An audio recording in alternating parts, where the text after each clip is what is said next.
E no vídeo de hoje, um vídeo que eu tava devendo há muito tempo para vocês, que são as respostas às perguntas dos inscritos. Tem perguntas que já estão há 3 meses aqui na aba de comunidades do canal e eu não respondi ainda. Então, é isso que eu vou fazer hoje. Lembrando que essas perguntas podem ser feitas na aba comunidade aqui do canal ou então lá no meu Instagram. De tempos em tempos eu abro lá uma caixa de perguntas e algumas eu respondo por lá mesmo, outras eu guardo aqui pro canal. Hoje vamos responder então 6 perguntas selecionadas. E antes de começar, se você é novo por aqui e ainda não me conhece, o meu nome é Gustavo Lenci Marques, eu sou médico, especialista em cardiologia clínica médica, doutor em medicina interna e professor universitário. Aqui no canal eu tento trazer os temas relacionados à medicina e às ciências da saúde de uma forma simples e descomplicada, destinada aos profissionais da área ou a qualquer pessoa que tenha curiosidade no assunto. Não esqueça de deixar o like, porque isso é bem importante para o canal continuar crescendo. E a primeira pergunta é do Rajesh. A suplementação de vitamina D em doses altas, 600 mil unidades em uma dose de ataque, como preconizam alguns protocolos, não pode ter efeitos colaterais? Sim, pode sim ter efeitos colaterais. A vitamina D, ela é uma vitamina do grupo das vitaminas lipossolúveis, ou seja, são vitaminas que podem se depositar no nosso corpo, o que torna ela uma das vitaminas que podem sim causar intoxicação. Ele questionou uma dose especificamente, que é 600 mil unidades. Um artigo publicado no Clinical Nephrology, que eu estou colocando aqui na descrição o link para o artigo completo, ele descreve uma série de 62 casos de pacientes que apresentaram intoxicação por vitamina D justamente nessa dose, sendo que o quadro variou desde casos de hipercalcemia, ou seja, excesso de cálcio no sangue, até situações mais graves. Eu lembro que eu já atendi alguns pacientes que fizeram uso de doses incorretas de vitamina D e acabaram se intoxicando. Inclusive, um amigo meu que já participou de várias lives aqui do canal, Dr. Maurício Carvalho, tem um relato de caso que eu também vou deixar o link aqui, bem interessante, sobre um paciente que se intoxicou por excesso de vitamina D. Por sinal, eu acho que vitamina D dá uns 2 ou 3 vídeos aqui pro canal. Realmente tem algumas coisas meio nebulosas ainda na literatura a respeito disso, outras coisas bem consolidadas e coisas que são simplesmente mitos que a gente vê a respeito disso, que são replicados e replicados. Então realmente gera muita dúvida. Se vocês querem esse vídeo, que talvez eu já tenha prometido no passado em algum momento, escreve aqui e vai me lembrando que eu vou gravar ainda um vídeo sobre vitamina D e o que nós temos do ponto de vista científico. A próxima pergunta é da Sueli Antunes. Ela pergunta o seguinte: gostaria de saber mais sobre como o cuidador deve ser cuidado para superar as demandas de quem eles cuidam, não só idosos, como também e principalmente pessoas deficientes. Por exemplo, mães de filhos especiais. Tem uma filha de 34 anos especial, ela teve paralisia cerebral e não fala. Nível mental rebaixado desde a infância, ela tem 64 anos. Ela sente na pele cuidadores que precisam de um cuidado especial, afinal eles estão em um plantão interminável. Isso realmente é uma coisa que a gente tem discutido muito na medicina e que muitas vezes é negligenciada. Cuidar de quem cuida. As pessoas que convivem com alguém com alguma doença crônica que demanda um nível maior de cuidado, muitas vezes acabam adoecendo também por transtornos de sobrecarga, como por exemplo a síndrome de burnout e também outras doenças mentais. O ideal é ter um apoio familiar que possa ajudar isso, mas também ter um apoio psicológico dessa família, porque realmente isso é muito exaustivo. Em alguns lugares também existem políticas públicas para o apoio a esses pacientes institucionalizados, como por exemplo aqui na Prefeitura de Curitiba tem o SAD, que é o Serviço de Atendimento Domiciliar a esses pacientes, em que existe uma equipe que vai lá dar um apoio, lógico que não fica 24 horas como um cuidador, mas auxilia também. Então isso é um tema bastante delicado e que precisa ser discutido. E é basicamente isso. E eu entendo muito bem a sua situação, Sueli.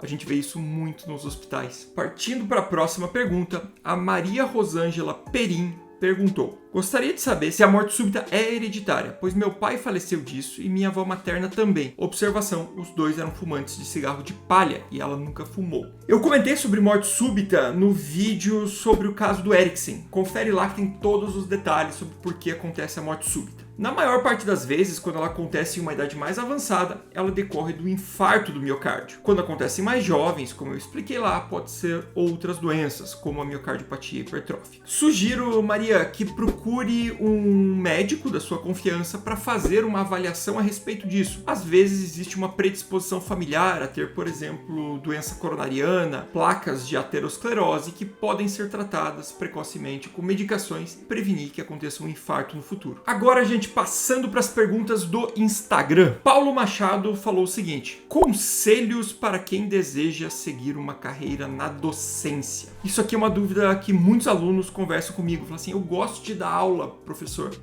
Como que eu faço para ser um médico professor, igual os que me deram uma aula aqui na faculdade? Eu digo o seguinte: a primeira coisa é você precisa gostar muito de dar aula, porque perto do trabalho médico, financeiramente, a docência acaba não compensando. Então quem entra na docência procurando benefício financeiro, dificilmente acaba tendo. E você precisa gostar muito do que você faz. Você precisa também mentalizar aquilo que você vai passar para o teu aluno, mastigar aquilo e tentar levar da forma mais simples possível para o que seja relevante no contexto da formação dele. Ainda na carreira docente de ensino superior, eu diria que hoje é praticamente obrigatório mestrado, principalmente por questão de pontuação no MEC, nas universidades. Todas as universidades exigem mestrado para você ser professor, possivelmente um doutorado para progressão na carreira. Mas o primeiro passo é gostar de ensinar. E eu gosto também de dizer que você deve continuar sendo médico, porque você precisa ensinar esse ofício. Então, gostar da medicina e gostar de ensinar. Esse é o primeiro caminho, Paulo. A Mariana Hilgert perguntou o seguinte: o que faz um bom clínico geral? Eu diria além, Mariana, o que faz um bom médico? Inclusive eu tenho uma aula sobre isso. O que é um bom médico? Quem sabe dá até um vídeo aqui pro canal, mas eu vou tentar simplificar aqui para você. Na minha concepção, um bom médico não é aquele médico que sabe tudo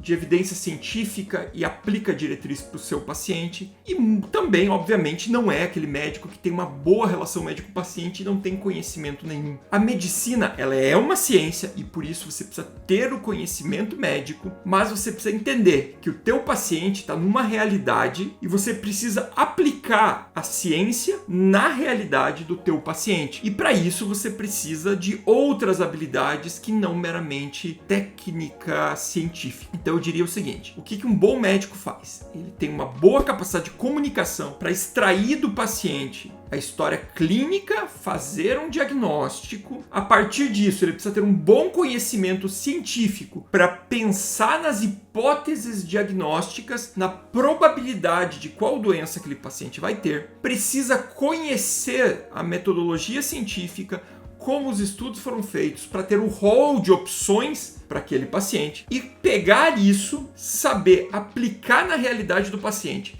se comunicando com esse paciente de uma forma empática e que também leve ele a aderir ao tratamento. Às vezes nós temos, por exemplo, um tratamento que ele é o padrão ouro, é o melhor tratamento que pode existir. Só que o paciente não tem condições financeiras, por exemplo, para arcar com aquele tratamento. Ou ele tem, por exemplo, uma via que o paciente vai ter difícil aderência. Então, isso é a arte médica. É você pegar a ciência e trazer para a realidade do teu paciente. E vamos lá, né? Então, por fim, a dúvida de muitos aqui, lá no meu vídeo da ivermectina, que foi um dos primeiros vídeos aí que bombou aqui do canal, né, no ano passado. Todo dia chega lá uma pergunta: quando que você vai atualizar esse vídeo? Você atualizou o vídeo da colchicina, você fez lá uma nota no tocilizumab. Quando que você vai atualizar o vídeo da ivermectina e por que você não atualizou ainda? Alguns acham que não quero se meter em polêmica. Não é bem por aí. É pro seguinte, gente. Diferente, por exemplo, da cloroquina, das outras medicações do Covid que foram amplamente estudadas nesse período, a ivermectina não foi. A gente tem muito estudo pequeno que saiu, poucos que foram publicados,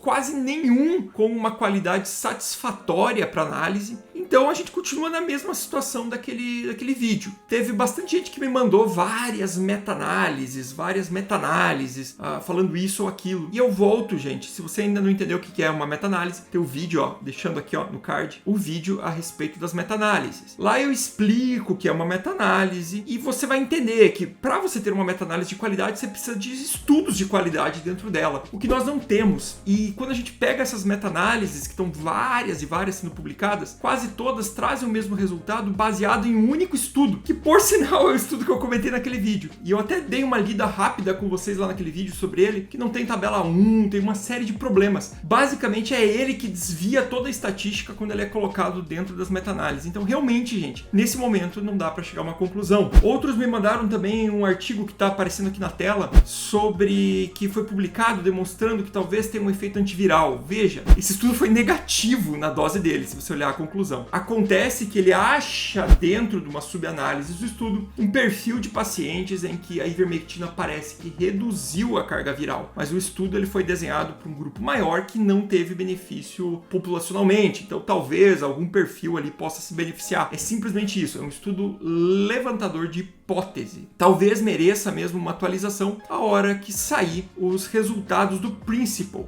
A gente teve uma notícia recentemente. O Principle é um grande estudo nesse tratamento inicial da Covid, tem vários braços lá da Inglaterra e que pretende incluir 7.000 pacientes para fazer a avaliação da ivermectina. Aí sim a gente mudou a situação. A gente não está falando de estudo pequenininho, estudo com potenciais viés, a gente está falando de um estudo grande, conduzido por uma equipe renomada e que vai trazer para a gente essa resposta em definitivo. Até lá, as perguntas continuam em aberto. Vale lembrar também que eu já falei do Principle lá no vídeo a respeito da budesonida inalatória, porque foi um dos braços do Principle que mostrou benefício dessa medicação na Covid. Bom, então, quando sair o Principle, prometo para vocês vídeo aqui analisando ele completamente. Gente, parando um pouquinho aqui o vídeo, porque eu falei que não tinha atualização, mas entre eu gravar e começar a edição do vídeo, eu recebi num grupo de WhatsApp essa notícia aqui. Aproveito aqui também então para corrigir uma coisa que eu tinha falado. Falei que o estudo era iraniano. Não, o estudo iraniano é o outro que eu comento naquele vídeo. O estudo do El Ghazar, que é um estudo que puxa todas as meta-análises, ele era um estudo egípcio. E eu já tinha mostrado lá no vídeo da meta-análise que esse estudo era muito estranho e tinha uma série de problemas. E agora chega a notícia pra gente que por causa de questões de reprodutibilidade de dados e até mesmo algumas questões éticas, parece que o estudo que ainda nem estava publicado, por sinal estava em pré-pub há um tempão, ele acabou sendo retirado. Ou seja, aqueles pontos que a gente tinha levantado na análise crítica dele lá no passado, parece que realmente se confirmam daqui para frente.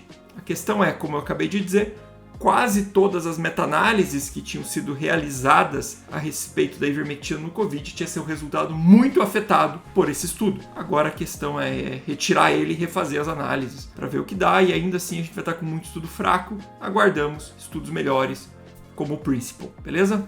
Então era isso, continuamos o vídeo agora. Gente, respondi aqui 6 perguntas. Prometo fazer talvez esse um a cada 2 meses, depende do número de perguntas que chegar. Segue lá no Instagram, segue no Twitter, que lá é o que eu comento coisas praticamente diariamente. Também agradecer aos membros do canal que apoiam a continuidade desse trabalho, trazendo conteúdo de qualidade para vocês. Muito obrigado, gente, e até o próximo vídeo.